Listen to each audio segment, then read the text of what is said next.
লাঠি নিয়ে একে একে এগিয়ে যাচ্ছেন কয়েকজন অর্ধবয়সী লোক, অপরদিক থেকে আবার লাঠি নিয়ে এগিয়ে আসেন আরো কয়েকজন। তারা একে অপরকে প্রতিহত করছেন। সময় যত গড়াচ্ছে লাঠির আঘাত ততটাই তীব্র হচ্ছে। মাঠের চারপাশে শত শত মানুষ দাঁড়িয়ে আছে, কিন্তু এত কিছুর পরেও তাদের বাধা দিতে এগিয়ে আসেনি কেউ। কয়েক ঘন্টা ধরে চলা এমন পরিস্থিতিতে নাজেহাল অবস্থা সবার। 4টি দলে রং বেরঙের সাজে খেলায় অংশ নেন বিভিন্ন বয়সী 60 জন। তবে একে অপরের লাঠির আঘাতে কেউ ব্যথা পাচ্ছে না, বরং আনন্দের সাথে সবাইকে বিনোদন দিচ্ছেন তারা। এটি কোনো মারামারি বা সংঘর্ষ নয়, গ্রাম বাংলার হারিয়ে যাওয়া ঐতিহ্যবাহী লাঠি খেলার দৃশ্য এটি।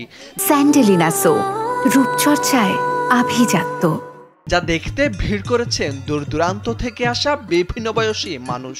এই খেলাগুলো দেখতে অনেক সুন্দরই লাগতেছে, ভালোই লাগতেছে। আমারও বিয়ে হয়েছে বা 24 বছর, আমি এই 24 বছর পর আবার এই খেলাগুলো দেখতে আসছি, খুব ভালো লাগতেছে। আমাদের বাড়ির পাশে এই খেলাগুলো।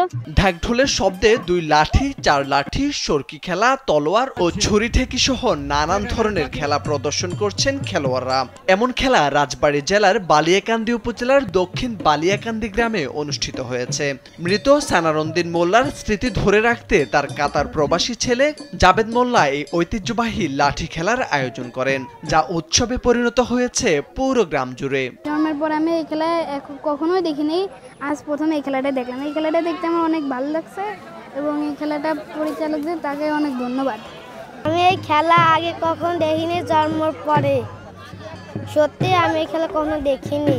আমাদের হয়তো বাপ চাচারা খেলতো অনেক দিন যাবত, এখন এই খেলাটা উঠে গেছে সম্পূর্ণ। যেমন ফুটবল খেলা, হয়তো ক্রিকেট খেলা, এগুলো আছে, আমাদের মাঝে এই লাঠি খেলাগুলো নাই। খেলা দেখতে আসা অতিথি ও আয়োজকরা জানান, কালের বিবর্তনে হারিয়ে যাচ্ছে এসব গ্রাম বাংলার খেলা, ফলে দিন দিন সমাজে অপরাধ প্রবণতা বেড়ে যাচ্ছে। তা আমি এই ঐতিহ্যবাহী লাঠি খেলাটা ধরে রাখার চেষ্টা করতেছি এবং সামনে ভবিষ্যতে এই খেলাটা প্রত্যেক বছর এই খেলাটা আয়োজন করার চেষ্টা করব। এই লাঠি খেলা আমাদের মাঝে ছিল না, আবার আমাদের নতুন করে এই প্রজন্ম শুরু করতেছে। আমরা এর সার্বিক সাফল্য কামনা করি। লাঠি খেলার এমন আয়োজনকে ঘিরে উৎসবের আমেজ বয়ে যায় পুরো এলাকায়। এমন আয়োজন যেন প্রতি বছর হয়, সেই আশা স্থানীয়দের। লাঠি খেলার শুভ উদ্বোধন ঘোষণা করছি।